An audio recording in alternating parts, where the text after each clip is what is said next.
E esse estudo intitulei de Apocalipse 11, as duas testemunhas já vieram e já subiram aos céus. Creio que é um estudo muito interessante e peço a atenção de vocês que fiquem até o final para ouvir o que a palavra nos revela através desse tema, que muitos até chamam de um tema misterioso, mas que na verdade, no meu entender, não tem nada misterioso, a própria palavra revela. O que ocorre é que as pessoas complicam muito o evangelho, que é simples, tá? Nesse estudo 2, nessa série, são 3 vídeos, tá? No 1 e 2 eu tratei de Apocalipse 11, Jesus na condição de filho, o santuário de Deus e a cidade santa que foi pisada pelos gentios por 42 meses, já foi concluído, certo? E esse terceiro vídeo é o de hoje, onde eu trato das duas testemunhas, onde eu digo que elas já vieram, que já subiram aos céus, tá? Diferentemente do que muitos pensam, certo? No estudo 3, nós trataremos da tribulação, a grande tribulação e a abominação desoladora. O que foi a grande tribulação? Quem passou por ela? Foi Jesus ou ainda será um acontecimento futuro? Afinal, tudo aconteceu naquela geração como prediz Jesus ou ele estava equivocado? O que foi a abominação desoladora? Quem passou por ela? Foi Jesus ou ainda será um acontecimento futuro? Então, desde já eu afirmo que quem passou pela tribulação, pela grande tribulação, foi Jesus. E a sua morte na cruz configura a abominação desoladora, ou a abominação da desolação, de que trata o profeta Daniel e a palavra de Deus em si. Então, no nosso tema de hoje, vamos à continuação do estudo 2, Apocalipse 11, as duas testemunhas. Finalidade desse estudo, apontar biblicamente quem são as duas testemunhas citadas em Apocalipse 11. Subsídios para esse estudo, sempre a Bíblia Sagrada. Apocalipse 11. Apenas para contextualizá-los, deixo aqui esses 2 primeiros versículos de Apocalipse 11, sobre os quais já tratei nos 2 primeiros vídeos desse estudo 2. Ordem para medir o santuário de Deus. Foi-me dada uma cana semelhante a uma vara, e foi-me dito, levanta-te. Mede o santuário de Deus e o altar e os que nele adoram. Mas deixa o átrio que está fora do santuário, e não o meças, porque foi dado aos gentios, e eles pisarão a cidade santa por 42 meses. Então, só para quem não viu os 2 primeiros vídeos, lá eu falo que Jesus Cristo foi a cidade santa que foi pisada por 42 meses, quando ele esteve aqui, encarnado aqui entre nós, tá certo? Vejam lá os vídeos. Então, vamos aqui ao início do nosso estudo, iniciando o tema As Duas Testemunhas, tá? Eu peço que vocês tenham paciência e que prestem atenção do início ao fim desse vídeo. Neste estudo, humildemente, lhes afirmo que saberão de quem se tratam as duas testemunhas, sobre as quais tem havido tantas especulações e tantas tentativas de desvendar o que muitos até chamam de esse mistério. Vocês verão que, se procurarmos entender de uma forma mais simples, a própria palavra nos traz a resposta com certa clareza. Ainda assim, não estando convencidos dos argumentos que ora passo a expor, eu concito a todos vocês que busquem orar e estudar a palavra, a fim de que dirimam todas as dúvidas com a ajuda do Espírito Santo. Peço-lhes que assistam este vídeo até o fim e verão a coerência desse estudo bíblico, que fiz com muita responsabilidade, tá ok, meus irmãos? Que o Senhor abençoe e guie a todos nós. Amém. Versículo 3 de Apocalipse 11, onde inicia o tema das duas testemunhas, certo? E lá está escrito, e concederei às minhas duas testemunhas que, vestidas de saco, profetizem por 1260 dias. Esse período de 1260 dias foi o período da duração do ministério público de Jesus, desde o seu batismo até a sua morte. Corresponde também a um tempo, tempos e metade de um tempo, e a 42 meses, tempo que importava que os gentios pisassem a cidade santa, a saber, Jesus Cristo. Que neste caso, como já vimos anteriormente nos vídeos 1 e 2 deste estudo, significa que Jesus esteve com eles, disponível e em contato com eles, sendo tangível como Filho de Deus, do Deus Altíssimo, trazendo mensagem de salvação àquele povo e para todo o mundo. Mas aqueles não o viram como tal, pelo contrário, preferiram maltratá-lo, castigá-lo e, no seu ápice, crucificá-lo, estabelecendo a abominação desoladora. Que esta abominação desoladora se configura na imagem de Jesus Cristo, totalmente dilacerado e ensanguentado, ou seja, no terrível estado em que o deixaram depois de tantos castigos que o levaram à morte. O que as duas testemunhas vestem? De acordo com o versículo supra, elas são vestidas de saco. A palavra saco foi usada anteriormente em Apocalipse 6,12 para descrever o escurecimento do sol mediante a abertura do sexto selo. Nessa comparação, podemos ver que saco era um tecido escuro feito de pelos de animais, geralmente de pelo de cabra. Esse tipo de vestimenta essa roupa peluda era o vestuário típico dos profetas na Bíblia, sendo usado também como símbolo de arrependimento, angústia e humildade diante de Deus. Como se vê nas seguintes passagens bíblicas, por exemplo, 1 Reis 21, 27, 2 Reis 19, 1, podem dar uma conferida lá, tá bom? Vocês vão constatar. Isaías 37, versículos 1 e 2, Daniel 9, 3, Joel 1, 8 e Jonas 3, dos versículos 5 ao 8. A roupa das duas testemunhas sugere que elas têm uma missão profética e carregam uma mensagem de Deus. E a exemplo dos profetas da Bíblia, elas sofrem muito em sua missão. Geralmente são perseguidas, rejeitadas e desprovidas de riquezas materiais. O vestir pano de saco denota também o enlutamento com o futuro da humanidade, que não se converte. E muitos não se converteriam mediante a pregação das duas testemunhas. E vocês verão que isso foi verdade. Os que vestem pano de saco, enfim, demonstram total abnegação às coisas deste mundo, pregam a palavra do Senhor, ensinando os seus caminhos, e lutam, com argumentos, contra tudo que vai de encontro às coisas santas de Deus. E por esses motivos estando sujeitos inclusive à morte, como foi o caso das duas testemunhas. Quanto à morte das duas testemunhas, neste caso em estudo, caberão algumas observações, as quais eu as farei mais adiante. Versículo 4. Estas são as duas oliveiras e os dois candeeiros, que estão diante do Senhor da terra. Isso o Apocalipse aqui, fazendo menção a quem são as duas testemunhas. Este maravilhoso versículo bíblico, por si só, já responde quem são as duas testemunhas. Usarei sempre letras maiúsculas para designá-las, posto que, no seu verdadeiro sentido, elas representam a própria divindade. Vocês me entenderão melhor ao final deste breve estudo. Acompanhem. As duas testemunhas são as duas oliveiras e os dois castiçais. Apocalipse 11:4. E o que isso significa na realidade? Apocalipse 11:4 nos apresenta aspectos das duas testemunhas, diferentemente das linhas gerais que têm norteado alguns estudiosos da palavra, e que esses, se estudados com a devida atenção, trazem à luz informações valiosas que nos levam com certa facilidade a identificá-las. No meu entender, o que tem gerado muita confusão nessas interpretações é que a maioria desses estudiosos se perdeu na linha do tempo desses acontecimentos. Quando vislumbram o testemunho desses dois seres num tempo futuro, eu uso aqui esse termo seres apenas para nomeá-los, mas entenderão melhor mais adiante. Então, realmente, esses estudiosos tendem a perder a conexão espiritual que essas duas testemunhas têm com Jesus, posto que elas testemunham os fatos concomitantes da vida do nosso Salvador Jesus Cristo, principalmente ali durante o período do ministério público dele. Aqui se entender que Apocalipse 11 diz respeito a e principalmente, um rebuscamento do período do ministério público de Jesus, iniciado com o seu batismo por João, no Rio Jordão, e findado, é claro, é óbvio, na sua crucificação. Todavia, assim como o nosso Cristo ressuscita, Apocalipse 11 vai trazer também o ressurgimento dessas duas testemunhas, juntamente com o Cristo ressuscitado que sobe aos céus. E eu creio que a partir daí os irmãos já vão começar a entender onde eu quero chegar.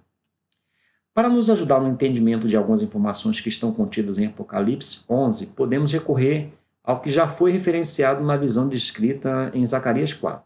Na referida visão, Zacarias viu um candelabro e duas oliveiras.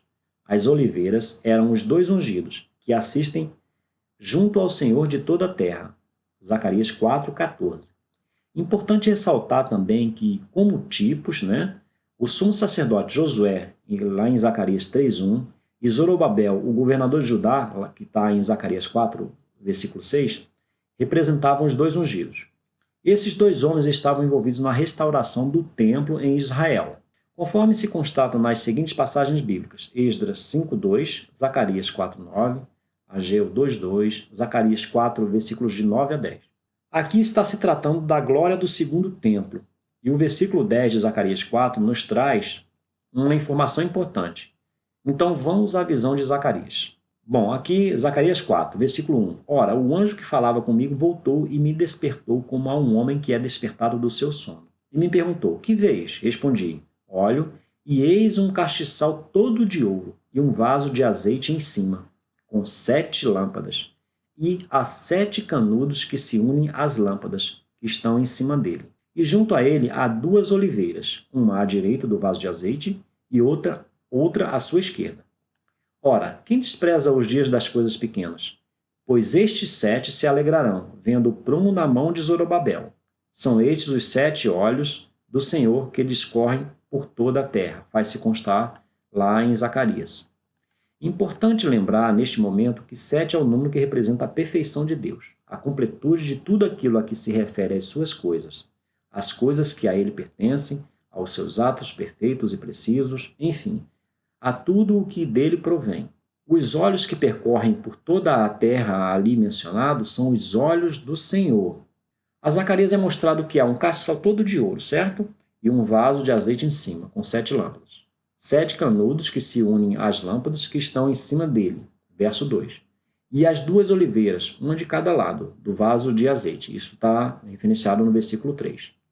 E é mencionado que esses 7 se alegrarão, vendo o prumo na mão de Zorobabel. No verso 10, menciona-se também que são estes os 7 olhos do Senhor, que discorrem por toda a terra, certo? 7 olhos do Senhor, ou seja, a sua completude, né? Ele está querendo dizer aqui toda a visão do Senhor sobre toda a terra. E assim como esses elementos representativos da multiforme presença do Pai se alegrariam com o prumo na mão de Zorobabel, na restauração do templo físico, né, em Israel, e este era a tipificação dos acontecimentos futuros, quanto mais não se alegrariam na verdadeira obra para a qual aquele tipo, né, apontava. Uma obra não feita por mãos humanas, mas pelo poder do próprio Senhor, a saber que Cristo veio como homem, foi morto e na cruz e ressuscitado ao terceiro dia, tendo o santuário do seu corpo sendo reerguido pelo Pai. Isso é maravilhoso. Verifica-se naquela tipificação uma referência às coisas futuras que diriam, e assim o foi, respeito à vinda do Messias para executar a sua obra redentora e de julgamento, realizando no seu ministério a sua grande missão dada pelo Pai. Então, rebuscando o que está escrito em Apocalipse 11:4, veremos que tanto as 2 oliveiras quanto os 2 candeeiros estão diante do Senhor da terra, certo? Lá em Apocalipse 11:4 fala isso. Ou seja, afirma-se aqui que tanto a fonte de alimentação quanto os candeeiros ou castiçais, que contêm 7 lâmpadas, estão diante do Senhor. Nesse ponto é apresentado não um candeeiro, como na visão de Zacarias, mas 2, certo? Perceberam essa diferença? Mais à frente eu vou apresentar para vocês um entendimento sobre essa questão e peço que o Senhor nos esclareça, cada um, o intento da sua palavra, aquilo que ele quis dizer. Continuando com a visão de Zacarias. 4:11. Falei mais e lhe perguntei, que são essas 2 oliveiras, à direita e à esquerda do castiçal? Segunda vez falei-lhe, perguntando, que são estes 2 ramos de oliveira, que estão junto aos 2 tubos de ouro e que vertem desse azeite dourado? Bom, meus irmãos, azeite, vocês sabem que é símbolo do Espírito Santo, né? E nesta passagem bíblica, o fato de ser dourado enfatiza a fonte real, né? Está tratando ali de dimensões celestiais, desse alimento espiritual que nutre todo o infinito domínio e as insondáveis propriedades do Senhor. Toda a criação, todos os seres celestes e de todas as dimensões possíveis são alimentados por essa fonte suprema, o próprio Senhor deles. Aí o anjo responde, né? Ele me respondeu dizendo, não sabes o que é isso? E eu disse, não, meu Senhor. Então ele disse, estes são os 2 ungidos que assistem junto ao Senhor de toda a terra. A expressão assistir junto ao Senhor de toda a terra, neste caso, já nos traz uma informação importantíssima que joga luz sobre o papel essencial dessas 2 oliveiras, desses 2 ungidos. Ou seja, estão junto a ele e fazem parte dele. E como Deus é onipresente, isso aqui é muito importante, esses 2 ungidos testemunham todos os acontecimentos possíveis, em todas as dimensões, celestiais, terrenas, todas as dimensões que compõem a onipresença do Senhor. Bom, a palavra de Deus a Zorobabel era a seguinte, não por força nem por violência, mas sim pelo meu espírito, diz o Senhor dos Exércitos. Zacarias 4:6. Na visão de Zacarias, vemos que a restauração do templo teria que ser feita através da colaboração de dois líderes humanos, né? O sumo sacerdote e o governador. Um representa a liderança espiritual e o outro o rei. Eles não estavam procurando, esses dois, satisfazer os seus próprios desejos, mas sim estavam seguindo as instruções de Deus. Nessa visão, eles são um símbolo daquilo que Deus espera do seu povo, de mim e de você, que nos tornemos reis e sacerdotes no serviço do Senhor. E tal vontade do Senhor para conosco fica clara no livro do Apocalipse, né? Em Apocalipse 5:10 faz-se constar: e para o nosso Deus os fizeste reino e sacerdotes, e eles reinarão sobre a terra. Então fica patente também que a vontade do Senhor será cumprida, não pela força dos nossos braços, mas sim pelo agir do Espírito Santo do Senhor. Nos tornaremos reino do Senhor, partes do todo, e ministraremos no seu lugar santíssimo. Vejam a importância que temos no lugar real. Bom, e seguimos com o Apocalipse 11, né? Versículo 5. E se alguém lhes quiser fazer mal às testemunhas, certo? Das suas bocas sairá fogo e devorará os seus inimigos. Pois se alguém lhes quiser fazer mal, importa que assim seja morto. Então, a partir daqui, meus irmãos, eu peço muita atenção de vocês, que esses versículos aqui agora que vêm, eles são muito esclarecedores. E vocês vão entender o porquê disso. Então, essas duas testemunhas, se alguém quiser fazer mal para elas, elas têm o poder de devorar os inimigos, né? Diz a palavra de Deus, das suas bocas sairá fogo. Isso é um sentido simbólico, figurado. Então vamos lá, a esse versículo 6. Elas têm poder para fechar o céu, para que não chova durante os dias da sua profecia, e têm poder sobre as águas para convertê-las em sangue, e para ferir a terra com toda sorte de pragas, quantas vezes quiserem. Agora vejam só que esclarecedor. Relativamente aos versículos acima, muitos estudiosos afirmam que esses apontariam para que as duas testemunhas fossem Elias e Moisés, baseando-se nas informações que a Bíblia apresenta, tanto no Velho quanto no Novo Testamento. Ponto sobre o qual discordo, né, como vocês já devem ter notado desde o início. Vejamos as passagens bíblicas a seguir. Tiago 5, 17 a 18. Elias era homem sujeito às mesmas paixões que nós, e orou com fervor, para que não chovesse. Elias orou, certo? Para que não chovesse. E por 3 anos e 6 meses não choveu sobre a terra, né? O Senhor atendeu. E Elias orou outra vez, e o céu deu chuva, e a terra produziu o seu fruto. Eu ressalto aqui que o servo e profeta de Deus Elias, grande servo e profeta de Deus, né? Como grande homem de fé, orou a Deus, e este foi, Deus, né? O feitor do milagre a pedido do seu servo. E como se verifica no versículo 6 de Apocalipse 11, acima, são as próprias duas testemunhas que têm poder para fechar o céu. Elas têm o poder, entendeu a diferença? E naquelas passagens verificamos que, naquelas que referem-se ali a Elias, verificamos que tal poder não pertence àquele que orou, mas sim ao que executou a ação requerida por meio da oração de fé.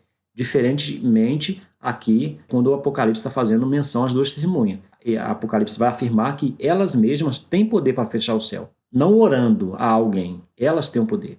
E ao orar mais uma vez, o Senhor concedeu a chuva, pois isto estava em conformidade com os seus propósitos. Aqui fazendo referência lá ainda a Elias, certo? Então é importante mencionar que tal passagem de Apocalipse vem a enfatizar que essas mesmas duas testemunhas têm, obviamente, o mesmo poder que tem aquele que respondeu à oração do profeta Elias. Tem poder para fechar o céu, para que não chova durante os dias da sua profecia, ou seja, durante os 1260 dias, conforme apresentado em Apocalipse 11:3. Também tem essas duas testemunhas poder sobre as águas para convertê-las em sangue, para ferir a terra com toda sorte de pragas, quantas vezes quiserem. Essa passagem bíblica traz referência, como sabemos nós, né, às pragas mandadas pelo Senhor Deus ao Egito, no intuito de que Faraó fosse convencido a deixar o povo hebreu prestar-lhe culto no deserto, né? E, posteriormente, sabemos, né, partir e se tornar livre dos julgos da escravidão naquele lugar de sofrimento. Sendo a primeira dessas pragas justamente a transformação das águas do rio Nilo em sangue, seguindo-se assim de outras 9.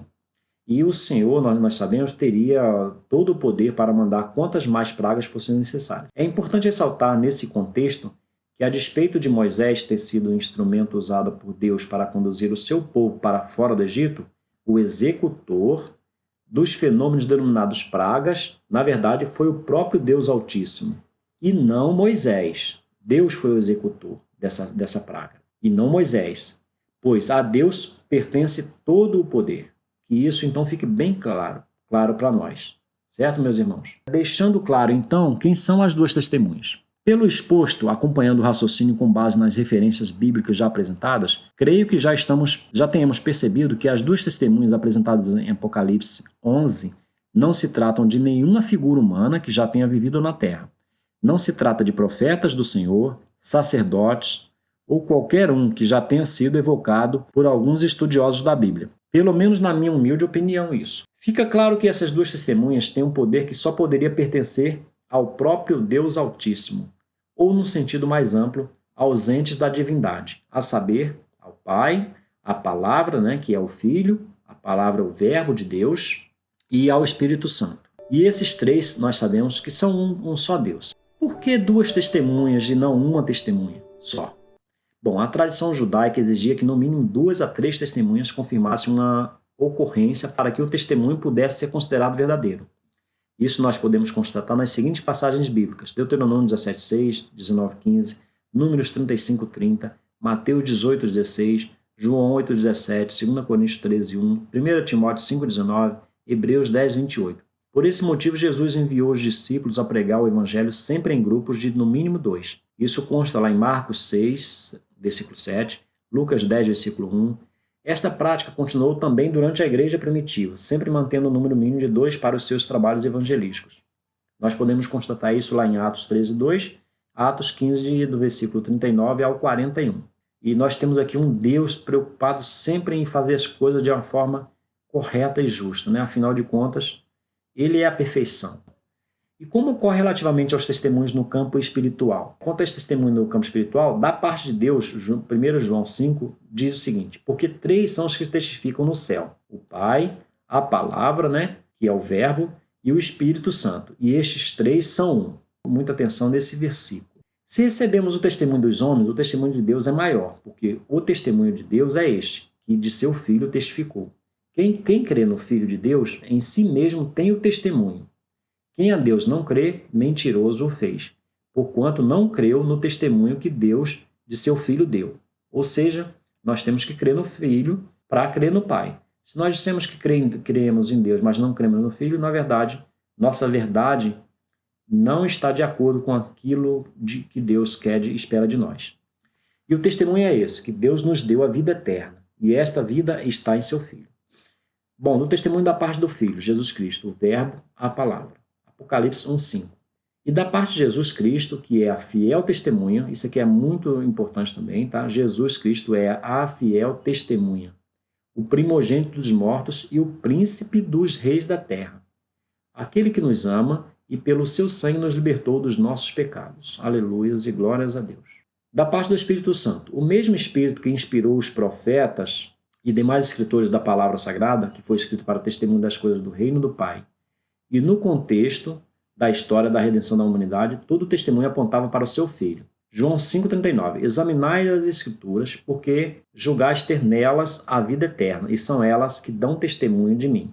Então as Escrituras também testemunham do Pai. E nós somos testemunhas destas coisas, e bem assim o Espírito Santo que Deus deu àqueles que lhe obedecem. Atos 5,32. Em 2 Timóteo 3,16 está escrito: toda Escritura é divinamente inspirada e proveitosa para ensinar, para repreender, para corrigir, para instruir em justiça. E em Atos 1,8 está escrito: mas recebereis poder ao descer sobre vós o Espírito Santo, e ser-me-eis testemunhas, tanto em Jerusalém, como em toda a Judéia e Samaria, e até os confins da terra.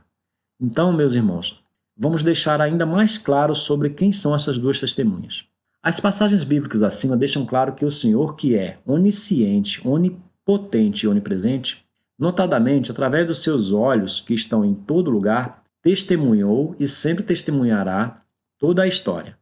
Neste caso específico, ou seja, no período do ministério do seu Filho Jesus, durante 1260 dias, ou um tempo, tempos e metade de um tempo, ou também durante 42 meses, que é o mesmo período, o próprio Senhor e tudo que a ele pertence.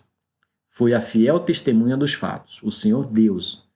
É corretíssimo afirmar que em todo tempo havia e há uma grande nuvem de testemunhas a contemplar os acontecimentos.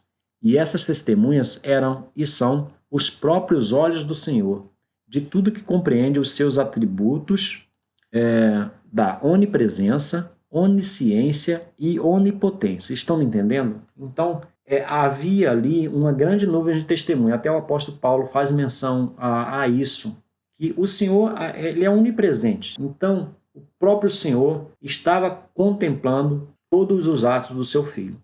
Então, como está escrito em Apocalipse 11:4, estas são as duas oliveiras e os dois candeeiros que estão diante do Senhor da terra.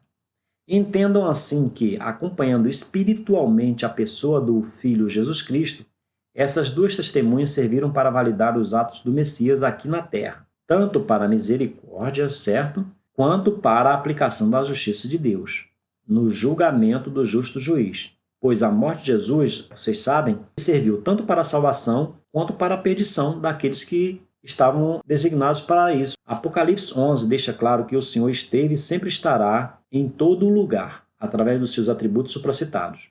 Como vocês bem sabem. Afinal, estamos falando de um Deus todo-poderoso. Agora vamos voltar à questão que apresentei anteriormente sobre a diferença na visão de Zacarias.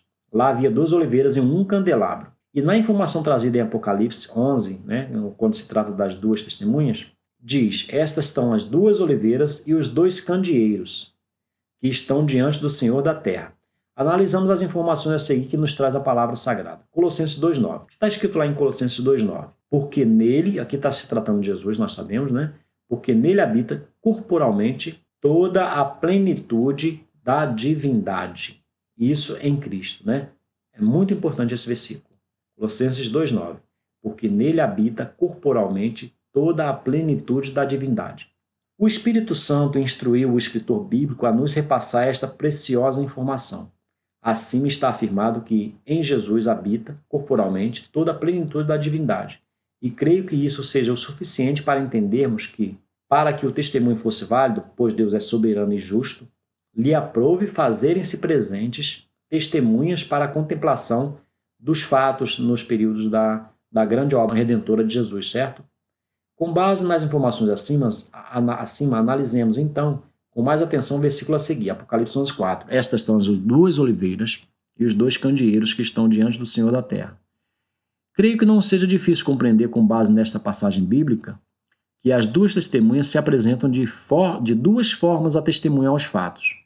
O Deus Altíssimo, no trono da glória de Sua Majestade, aparece-nos como uma oliveira alimentando um candeeiro, e o Filho, como o Verbo encarnado, ou seja, Jesus Cristo, aparece-nos como a outra oliveira que de igual forma alimentava também durante o seu ministério terreno os componentes do candeeiro que brilhava aqui entre nós.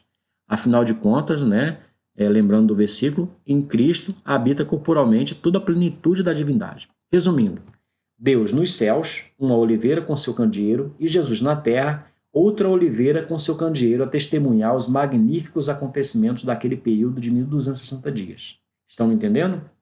Todavia, não nos esqueçamos de entender que o Pai e o Filho são um. Dessa forma, entendemos o porquê de se ter revelado a João as duas testemunhas, presenciando a missão profética do Filho. Lembre-se, o Pai e o Filho são um. Eu sou honesto o suficiente para admitir a nossa incapacidade, mesmo que temporária, para entender perfeitamente esses aspectos espirituais que a palavra nos apresenta. Todavia, pela fé que agrada a Deus e tendo o Espírito Santo como nosso guia fiel, creio que o Pai nos testificará sempre a verdade. Essa é a minha oração a Deus, certo, meus irmãos?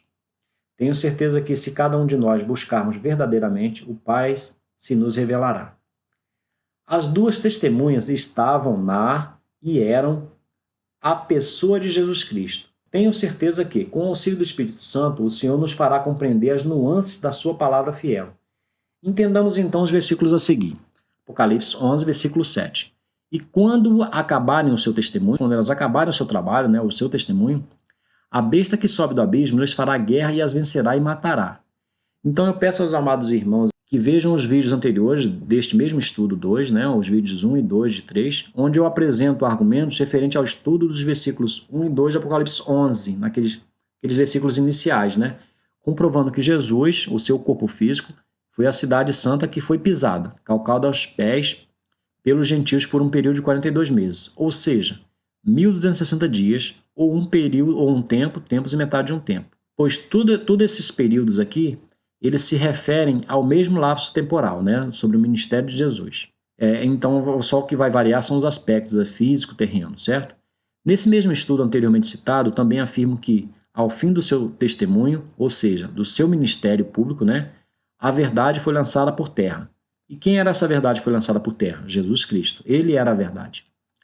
No caso do versículo acima, Apocalipse 11:7, é afirmado que, quando acabarem o seu testemunho, ou seja, as duas testemunhas, né, a besta que sobe do abismo lhes fará guerra e as vencerá e matará. Aqui está se fazendo menção, é claro, às duas testemunhas. Nos vídeos anteriores, o responsável por pisar a cidade santa foi o chifre pequeno, né, os vídeos que eu fiz menção aos irmãos. A saber, o poder consubstanciado no Império Romano que crucificou o nosso Jesus. É claro ali, tinha toda aquela consonância com os religiosos da época, né? Desta feita, a Bíblia nos apresenta a besta que sobe do abismo, aqui em Apocalipse 11:7, como executora das duas testemunhas. Rebuscando então o nosso entendimento, veremos que naquele caso tratava-se de acontecimento principalmente no campo físico, império, poder, morte de Jesus. Já neste caso, a Bíblia deixa ressaltado que se está dando ênfase ao campo espiritual, certo? Então essas duas testemunhas aqui, a gente está tratando de campo, principalmente de campo espiritual. Fica corroborado assim o que venho argumentando, que as duas testemunhas acompanham espiritualmente a obra de Jesus e a besta que sobe do abismo, ou seja, o reino espiritual da maldade foi o responsável por fazer guerra, vencer e matar essas duas testemunhas.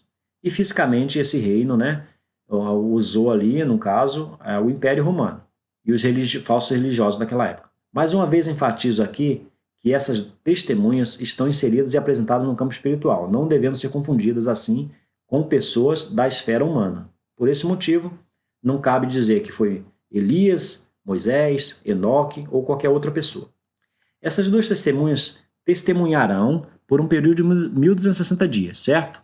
E fim desse tempo serão mortas pela besta que sobe do abismo, que lhes fará guerra e vencerá. Como sabemos agora, né, elas estavam consubstanciadas na pessoa de Jesus Cristo e foi isso que aconteceu. Veremos no versículo abaixo como isso se dá. E jazerão seus corpos na praça da grande cidade, que espiritualmente, isso aqui é uma palavra-chave, se chama Sodoma e Egito, onde também o seu Senhor foi crucificado. Então nós vemos aqui esse versículo fazendo menção ao que é físico, o Senhor foi crucificado, e também ao que é espiritual. É isso que está em análise aqui, dessas passagens de Apocalipse 11. A comparação da cidade onde as duas testemunhas serão mortas, ou seja, a cidade de Jerusalém sob os domínios espirituais da maldade que comandam as ações do Império Romano e daqueles que, mesmo sendo judeus, não continham o Espírito de Deus, do Deus Altíssimo, com as cidades de Sodoma e Egito, nessa comparação, por meio da palavra espiritualmente, traz ainda mais o sentido ao que venho afirmando, ou seja, essas duas testemunhas estão inseridas no contexto espiritual, pois são os olhos do Senhor ou a própria divindade, levando-se em consideração o seu atributo da onipresença. Então essas duas testemunhas consubstanciam-se basicamente das pessoas da divindade. E a gente sabe que todos estão contidos em Deus. Nós fazemos parte do corpo de Cristo, certo? Então dessa forma a gente consegue mais ou menos entender que quando a gente fala Deus, a gente está falando de tudo aquilo que pertence a Deus. Essa grande nuvem de testemunhas estavam ali presenciando aqueles atos terríveis que estavam fazendo ao nosso Jesus Cristo, ao nosso Salvador. Bom, nessa cidade de Jerusalém, o próprio Cristo foi crucificado. Quanto à comparação entre as referidas cidades, isso só vem a enfatizar o caráter desobediente daqueles que as habitam.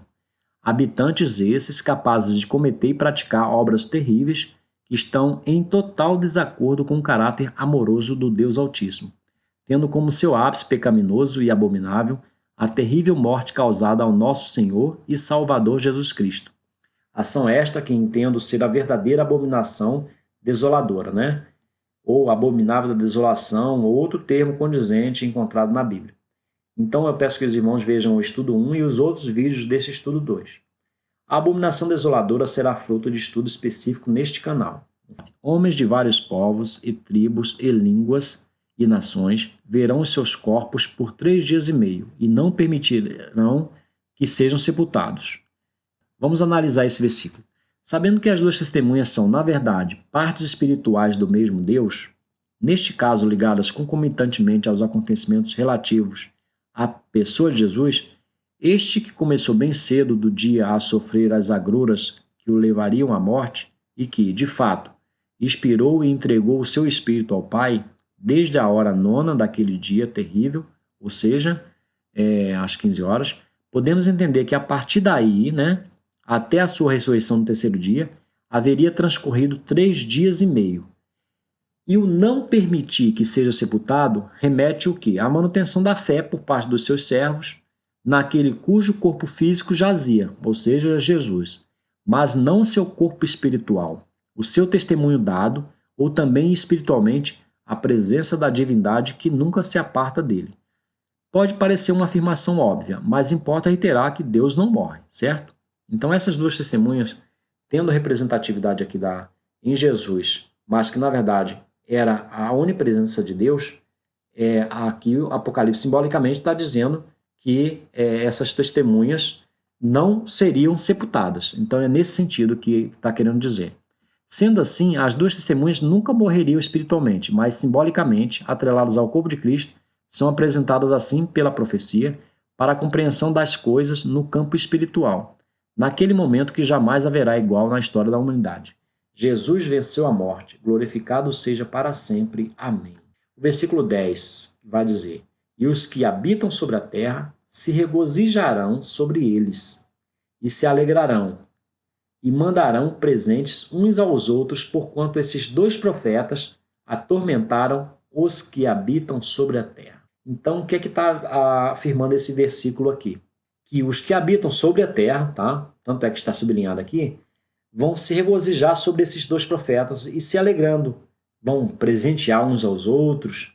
Por quê? Porque esses 2 profetas atormentaram os que habitam sobre a terra. O que acontecia? Os religiosos e governantes envolvidos naquele empreendimento, né, de morte, nos domínios de interesse ali envolvidos, certamente se alegraram ao saber ou contemplar a morte daquele que, no entender deles, de certa forma os ameaçava, pois os tais erroneamente entendiam que Jesus queria lhes tomar o poder, mas o reino de Jesus, como nós sabemos, não era deste mundo. Compreendam aqui que as 2 testemunhas espiritualmente estão assistindo durante todo o tempo diante do Deus de toda a terra, ou seja, esse assistindo, né? Ou seja, estão o tempo todo com Deus, pois elas são a própria essência da divindade, né? Ou seja, entenda o período em que o corpo de Jesus esteve morto como o Verbo encarnado, como também o período em que homens de vários povos e tribos e línguas e nações verão os seus corpos. Então é a esse período que ele está fazendo menção, esse versículo aqui. Os corpos das 2 testemunhas, né? Então está atrelada essa questão, né? Não devemos entender, como já falado, no sentido literal, mas no sentido espiritual ou figurado, para uma melhor compreensão. Na ignorância e maldade daqueles, a sua morte, a morte de Jesus, né, das 2 testemunhas, lhes trouxe tranquilidade, porque não mais se sentiam atormentados e ameaçados pela possível perda do falso poder que tinham, ou seja, tanto o Império Romano quanto os sacerdotes daquela época. E depois daqueles 3 dias e meio, o Espírito de vida, vindo de Deus, entrou neles, quem desses 2 profetas, nas 2 testemunhas, e puseram-se sobre os seus pés, e caiu grande temor sobre os que os viram. Então entendam essa mesma passagem aqui como o momento da ressurreição de Jesus, certo? Passado ali o período em que havia de ficar ali cumprindo aquele período estabelecido por Deus para a sua ressurreição. E ouviram uma grande voz do céu que lhes dizia: subi para cá. E subiram ao céu em uma nuvem, e os seus inimigos os viram. Isso aqui é exatamente o mesmo momento da ascensão de Jesus. Não nos aprofundaremos aqui, mas fica claro que se trata dos mesmos momentos compreendidos entre a ressurreição de Jesus e sua posterior ascensão aos céus, entre nuvens. É o sopro de vida do Deus Altíssimo fazendo ressurgir de um Jesus glorificado. Este assumindo o seu lugar uno, de poder soberano juntamente com o Pai, ele sendo um com o Pai. As duas testemunhas retornam concomitantemente com Jesus ao mesmo lugar, porque isso estamos espiritualmente falando. E naquela hora houve um grande terremoto, e caiu a 10ª parte da cidade, e no terremoto foram mortos 7.000 homens, e os demais ficaram atemorizados e deram glória ao Deus do céu. Bom, mediante os maiores feitos da missão de Jesus, ações decorrentes são desencadeadas. Cai a 10ª parte da cidade, e no terremoto foram mortos 7.000 homens. Bom, 7.000 homens aqui não deve ser entendido literalmente, mas como um número que representa a perfeição daquilo que Deus quer expressar. Já falei sobre isso, né? Uma quantidade perfeita daqueles que deveriam cair, se apartar do Pai, por não estarem em conformidade para serem parte do seu corpo espiritual e habitar os céus. Esses se perderam. Outra parte é de salvos, e a esses lhes resta, dentre outras maravilhas que Deus concede por habitar entre eles, glorificarem o Pai, o Deus Altíssimo, o soberano e onipresente Deus, que nunca deixou de contemplar as obras do seu Filho, nem daqueles que o mataram, cumprindo assim os próprios desígnios de Deus. É passado o segundo ai, eis que cedo vem o terceiro. Irmãos, as duas testemunhas, na multiforme existência, sabedoria e grandeza do Pai, na pessoa de Jesus Cristo, aqui espiritualmente falando, trouxeram e testemunharam a mensagem da verdade de Deus. Revelaram de maneira humilde, mas corajosa, tanto a mensagem que serviria para aprovar, quanto para reprovar os homens. Essas duas testemunhas, o próprio Jesus, entendo dessa forma, desagradaram a muitos, mas os que tinham o Espírito de Deus as ouviram e garantiram o seu galardão. Esta foi a mensagem pregada do Evangelho de Cristo nos dias do seu testemunho. Glórias a Deus! Ele morreu, mas ressuscitou e assumiu o seu poder nos altos céus, na terra e em todo lugar. Afinal de contas, a ele foi dado todo o poder mediante a sua ressurreição. E as duas testemunhas, como partes do todo, como parte da totalidade da existência do divino, representam nesta passagem bíblica, de Apocalipse 11, o próprio Pai na sua multiforme existência, testemunhando os atos da sua soberania. Fiquem com Deus. Deus abençoe a cada um de vocês, as suas famílias, que ajudem a vocês a guardar a fé. Em nome de Jesus, amém.